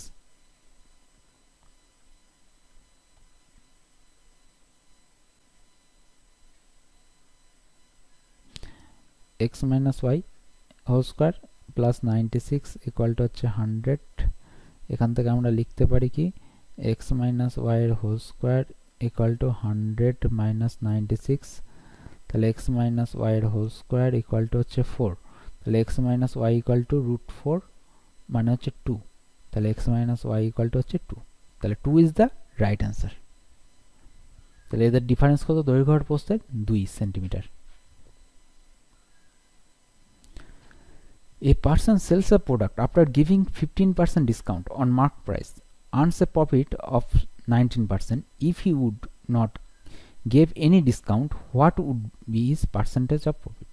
এক ব্যক্তি ধার্য মূল্যের উপর 15% ছাড় দিয়ে কোনো দ্রব্য বিক্রয় করে, 19% লাভ করে, যদি কোনো ছাড় না দিত তার শতকরা কত লাভ হতো সেটা জানতে চাইছে। তাহলে দেখো, ব্যক্তি ধার্য মূল্যের ওপর 15% ছাড় দিয়েছে, মানে 85% দাম নিয়েছে, ধার্য মূল্যের ওপর 85% দাম নিয়েছে। আবার বিক্রয় মূল্যের ওপর বিক্রয় করেছে যখন 119 টাকায়, মানে প্রফিট সেলিং প্রাইস হয়ে গিয়ে দাঁড়িয়েছে 19119। ঠিক আছে, তো তো এই ক্ষেত্রে তার ধার্য মূল্য তো বলে দিয়েছে যে 15% ছাড় দিয়ে দিয়েছে। তাহলে এক্ষেত্রে আমাদের সূত্র কি আছে? সূত্র হচ্ছে sell SP by MP, mark price, SP by MP into 100 equal to profit. তাহলে আমাদের এসপি কত? 119 ইন্টু 100 বাই এমপি হচ্ছে আমাদের 85। তাহলে 17 কাটছে 7 দিয়ে, আর এখানে হচ্ছে 5 ইন্টু 17 85, তাহলে হচ্ছে 20, তাহলে হচ্ছে 140। তাহলে 140 মানে কত? সরি, এখানে এগুলো 10 হবে, 10 10 40 30 20, তাহলে হচ্ছে 100 মাইনাস, সরি 140 মাইনাস 100, তাহলে ইকুয়াল টু হচ্ছে 40। তার প্রফিট হয়েছে কত? 40%। তাহলে তার প্রফিট হলো 40%। Two numbers are in the ratio 3:5. Okay, if 10 is added with both the numbers, the ratio becomes 5:7. What is the sum of two numbers? দুটি সংখ্যার অনুপাত 3:5, প্রতিটির সঙ্গে 10 যোগ করা হলে নতুন সংখ্যা দুটির অনুপাত 5:7 হবে। সংখ্যা দুটির সমষ্টি কত হবে সেটা আমাদের জানতে চেয়েছে।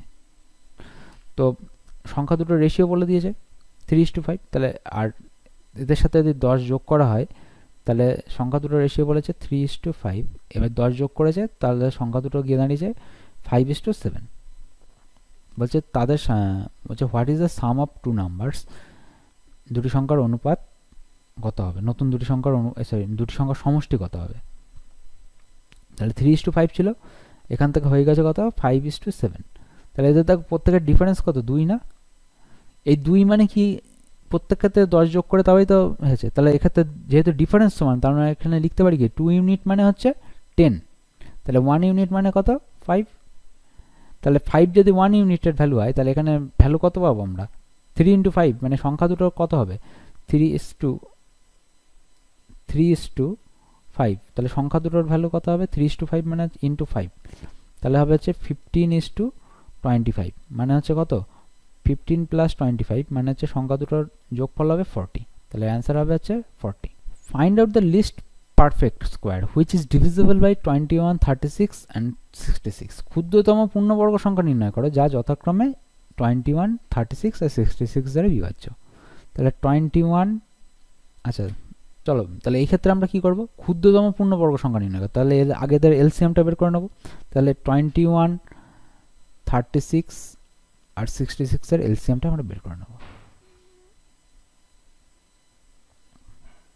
তাহলে প্রথমে 3 দিয়ে যাবে 7, 12, আর এদিকে হচ্ছে 22, আবার 2 দিয়ে যাচ্ছে, তাহলে 7, 6, 11। এবারে এদের হচ্ছে মাল্টিপ্লিকেশন করতে হবে। 3 into 6 6, 6 into 6 36, 36 into 7, 36 into 7 2 4 25 into 11, 22 5 57 5 হাতে 5, 22 আর 5, 22 আর 5 হচ্ছে 27। তাহলে আমরা এখান থেকে পাবো, দেখো এদের যে ভ্যালুটা আমরা পেয়ে যাব। এখানে সবচেয়ে সহজ নিয়ম হচ্ছে এদের এরকমভাবে গুণ না করে আমরা, দেখো এখানে এই যে সংখ্যাটা হলো এটা কিন্তু কোনো পূর্ণবর্গ সংখ্যা নয়। আমরা যদিও আমরা গুণ করেছি, এটা অ্যাকচুয়ালি গুণ করা উচিতই নয় টোটালি, ঠিক আছে। তো এদের পূর্ণবর্গ এলসিএম আমরা এখানে পাচ্ছি কত? এলসিএম হচ্ছে 3 ইন্টু 2 ইন্টু 7 ইন্টু 6, মানে ভাঙতে পারি 3 ইন্টু 2 ইন্টু 11। এটা হচ্ছে আমাদের এলসিএম পেলাম এদের। কিন্তু এটাকে পূর্ণবর্গ হতে গেলে প্রত্যেকটা সংখ্যা ডবল ডিজিট করে থাকতো, একমাত্র 3 আর 2 ডবল ডিজিট আছে, কিন্তু 7 আর 11 কিন্তু ডবল ডিজিটে নেই। তাহলে আমরা এখানে গুণ করে রেখেছি, তাড়াতাড়ি সুবিধার জন্য আমরা গুণটা করলাম। তার আগে আমার এটা বলা উচিত ছিল। তো যাই হোক, এটা যদি পূর্ণবর্গ হতে হয়, যদি পূর্ণবর্গ হবে, পূর্ণবর্গ হতে হলে সংখ্যাটির সাথে কত গুণ করব? সংখ্যাটি সাথে দেখো যেগুলো হচ্ছে একটা করে সিঙ্গেল ডিজিট রয়েছে, মানে 7 আর 11 সিঙ্গেল রয়েছে, তাহলে 8 7 8 11 গুণ করে দেবো। তার মানে কী হবে 3 × 3 × 2 × 2 × 7 × 7 × 11 × 11। দেখো একটা করে 7 8 11 কম ছিল, গুণ করে দিয়েছি। তাহলে এবার এর সাথে আমরা 77 গুণ করে দেবো, তাহলে আমরা অ্যান্সারটা তাড়াতাড়ি পেয়ে যাবো। 2 × 14 4 হাতে 1 49 আর 50 0 হাতে 5 7 49 আর 5 54 4 হাতে 5 7 × 14 আর 5 19 ইন্টু একইভাবে 19404, তাহলে 4 4 4 4 13 3 হাতে 1 9 10 12 2 হাতে 1 1 রেখে 2, তাহলে 2 3 2 2 3 4 4 4, ঠিক আছে, সরি 213 21 এটা 1 213 4 4 4, এটা হচ্ছে আমাদের রাইট অ্যান্সার। তাহলে এখানে অ্যান্সার করলে 213 4 4 4। ওকে, তাহলে এই পূর্ণবর্গ যখনই বলে দেবে যে কোনো একটা সংখ্যাকে পূর্ণবর্গ হতে গেলে কত দ্বারা বিভাজ্য হতে হবে, ক্ষুদ্রতম পূর্ণবর্গ সংখ্যা নির্ণয় করো, তাহলে সেই ক্ষেত্রে আমরা কি করব, এই যে সংখ্যাগুলো দেওয়া থাকবে আর কি, যে সংখ্যাগুলো দেওয়া থাকবে সেই সংখ্যাগুলোকে আমরা প্রথমে এলসিএম বের করে নেব। এলসিএম বের করলে দেখতে পাবো যে কোন সংখ্যাগুলো সিঙ্গেল ডিজিট রয়েছে বা অড ডিজিট হিসেবে আছে, ঠিক আছে, তো বা সিঙ্গেল রয়ে গেছে, একটা করে এক্সট্রা কোনগুলো রয়ে গেছে সেইগুলোর সাথে ডবল করে দেবো। প্রত্যেকটা সংখ্যা যেন ডবল থাকে, আমার লাস্টে দেখতে হবে। দেখো প্রত্যেকটা সংখ্যা আমার ডবল আছে, ডবল করে আছে প্রত্যেকটা সংখ্যা, তাই না। 11 এখানে ইন্টু 11,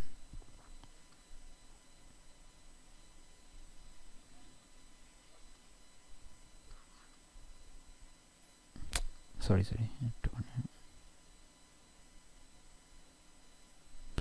11 ইন্টু 11, ঠিক আছে, তাহলে প্রত্যেকটা ডিজিট ডবল করে আছে।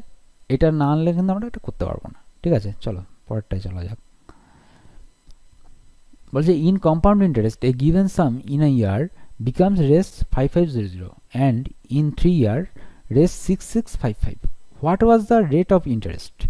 যদি চক্রবৃদ্ধি সুদে কিছু পরিমাণ অর্থ 1 বছরে 5500 টাকা ও 3 বছরে এত টাকা হয়, তবে সুদের হার কত শতাংশ হলে সেটা জানতে চাইছে। চলো এটা একটা খুব সহজ অঙ্ক, আমরা কয়েক সেকেন্ডে করতে পারবো। তাই সেক্ষেত্রে কী হবে, দেখো আমাদের এখানে টোটাল সামটা বলে দেয়নি, তা এক্ষেত্রে আমাদের ধরে নিচ্ছে হচ্ছে লেট সাম হচ্ছে x টাকা হচ্ছে সাম, তাহলে 1 প্লাস r/100, আর হচ্ছে আমাদের ইন্টারেস্ট রেট, আর প্রথমটা যে 1 বছরের জন্য সেই টাকাটা ইন্টারেস্ট খেয়েটা হয়েছে 5500, এটা হচ্ছে নাম্বার 1 ইকুয়েশন।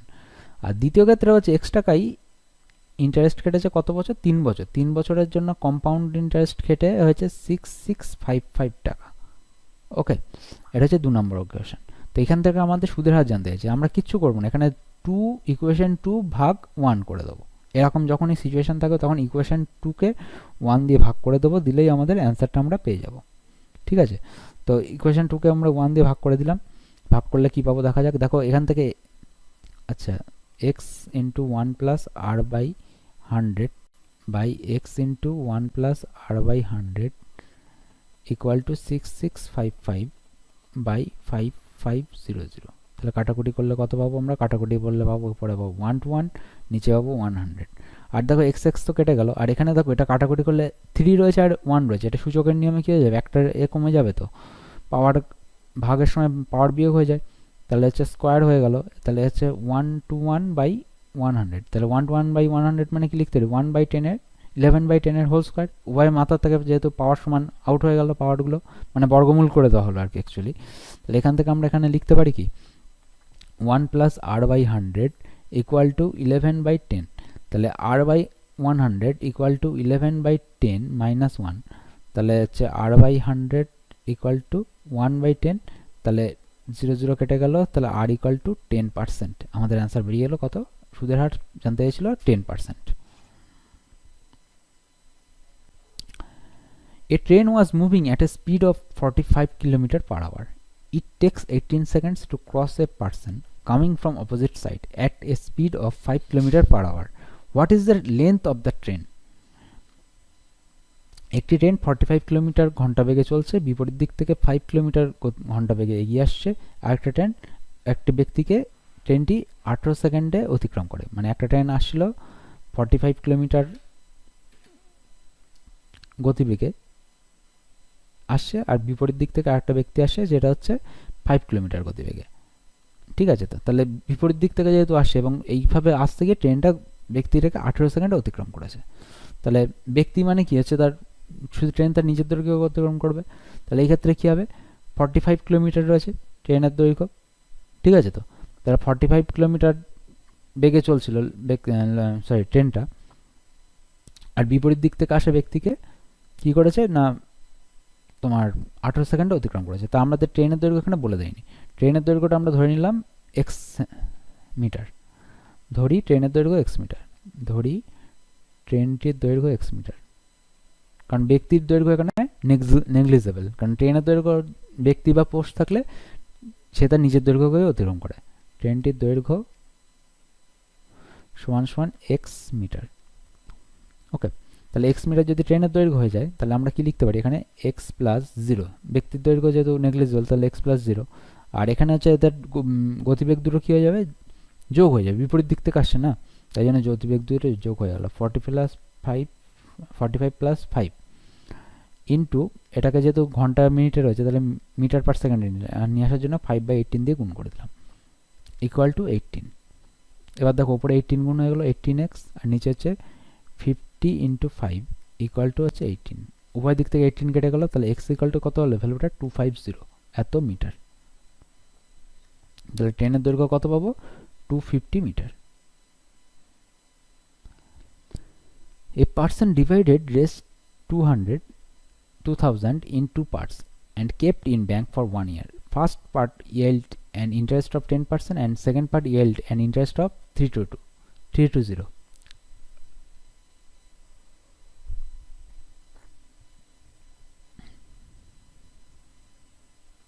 এক ব্যক্তি 2000 টাকা দুটি অংশে ভাগ করে 1 বছরের জন্য ব্যাংকে রাখেন। প্রথম ও দ্বিতীয় অংশে যথাক্রমে 10% ও 20% সুদ দিলে মোটের ওপর সে 320 টাকা সুদ পায়। প্রথম অংশে কত টাকা ছিল সেটা জানতে আছে। সরি, এখানে একটুখানি মিস্টেক আছে লেখায়। ঠিক আছে, first part yield interest of 10% and second part yield an interest of, এখানে হচ্ছে 20%, অ্যান্ড হি গেট, এখানে হবে and he get race 320, total race 320 as interest. আচ্ছা, অ্যাজ ইন্টারেস্ট এটা ঠিক আছে, তো অ্যাজ ইন্টারেস্ট।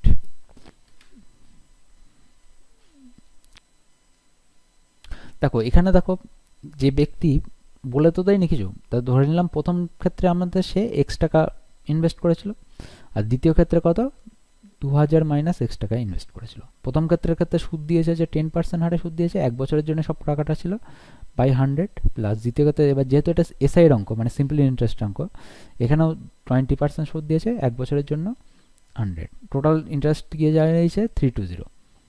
00 কাটলো আমাদের, এখানেও 00 কেটে গেল, 10টা এখানে চলে আসবে।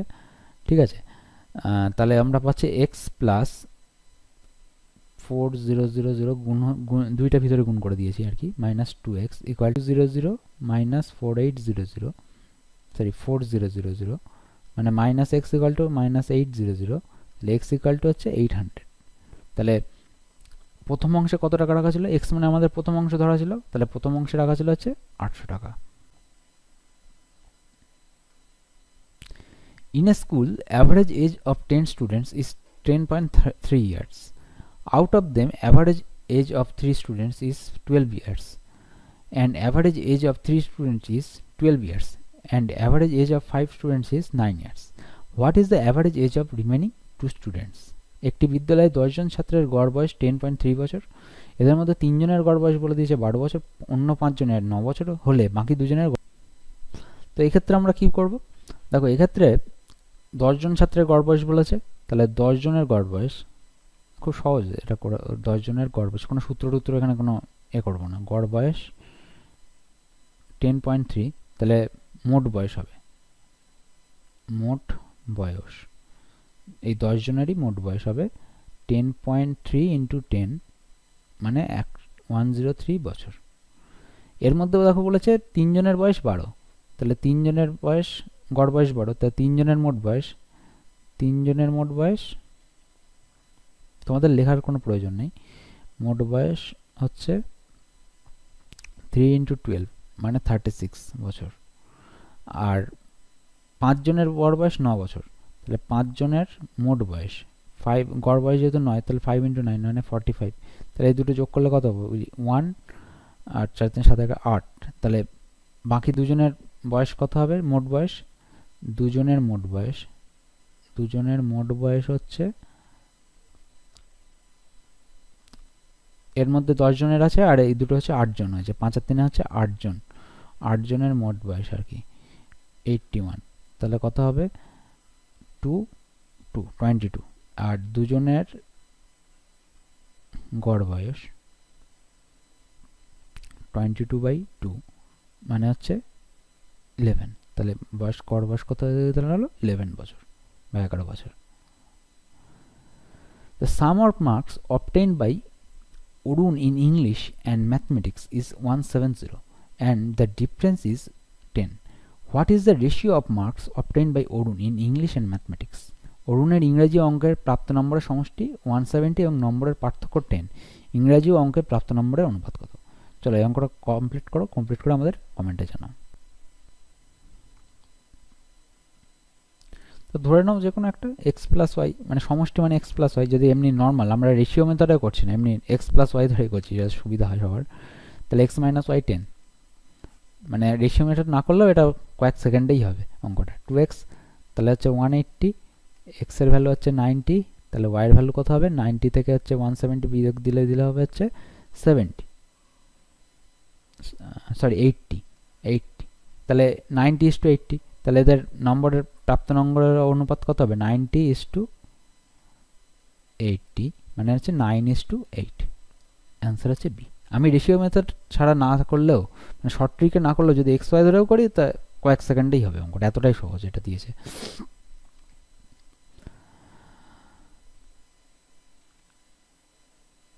তো আজকে আমাদের ক্লাস এই অবধি। আমরা নেক্সট ক্লাস হচ্ছে সামনের দিন আসবো। সামনের দিন আমাদের অন্য একটা চ্যাপ্টারের ওপর আমরা ক্লাস নেব, ঠিক আছে? এবং কোন চ্যাপ্টারের ক্লাস নেব সেটা তোমরা আমাদেরকে অবশ্যই জানাবে, এবং ক্লাস কেমন লাগলো সেটাও জানাবে। এবং তোমাদের যা যা কোয়ারি আছে, ঠিক আছে, সেই কোয়ারিগুলো আমাদেরকে পাঠাবো অবশ্যই। সব গ্রুপ আছে, আমাদের টেলিগ্রাম চ্যানেলের লিঙ্ক আমাদের কমেন্ট বক্সে আমি দিয়ে দিয়েছি, সেখানে তোমরা লিঙ্ক পেয়ে যাবে আমাদের সমস্তটা।